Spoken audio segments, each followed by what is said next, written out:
তৈরি পোশাক খাতের মতো স্বর্ণ শিল্পকে রপ্তানি পর্যায়ে নিয়ে যেতে হলে আধুনিক যন্ত্রের মাধ্যমে পণ্যটি উৎপাদনের বিকল্প নেই। সে লক্ষ্যে প্রথম আন্তর্জাতিক জুয়েলারি মেশিনারিজ প্রদর্শনী আয়োজন করতে যাচ্ছে বাংলাদেশ জুয়েলার্স অ্যাসোসিয়েশন বাজুস। সংবাদ সম্মেলনে জানানো হয়, গহনায় হোক প্রযুক্তির ছোঁয়া প্রতিপাদ্যে আগামী 4 থেকে 6 July international convention city Bashundhara ICCBর হল 2-এ অনুষ্ঠিত হবে এই প্রদর্শনী।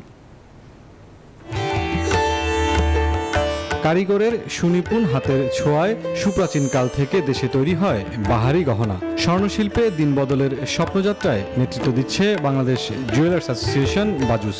সংগঠনটি প্রথমবারের মতো করতে যাচ্ছে আন্তর্জাতিক জুয়েলারি মেশিনারিজ প্রদর্শনী।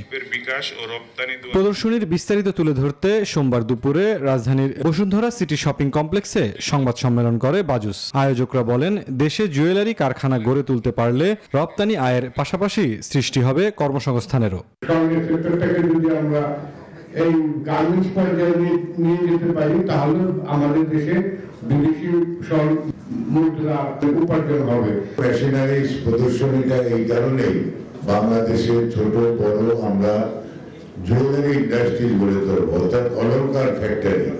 প্রদর্শনীতে অংশ নেওয়া বিদেশি প্রতিষ্ঠানগুলোকে বিনিয়োগে উৎসাহিত করতে স্থানীয় ব্যবসায়ীদের তাগিদ দেন সহ আয়োজক KNC সার্ভিসেস।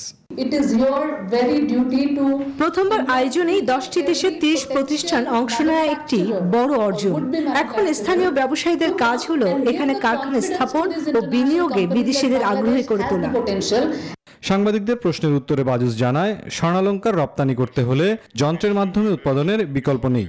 শুধুমাত্র হ্যান্ডমেড দিয়ে রপ্তানি করা সম্ভব না। হ্যান্ডমেড একটা পার্ট এবং মেশিনারিজ একটা পার্ট। রপ্তানি করতে হলে আমাদেরকে অবশ্যই এই যুগের সাথে তাল মিলিয়ে সম্পূর্ণ কাজটা করতে হবে।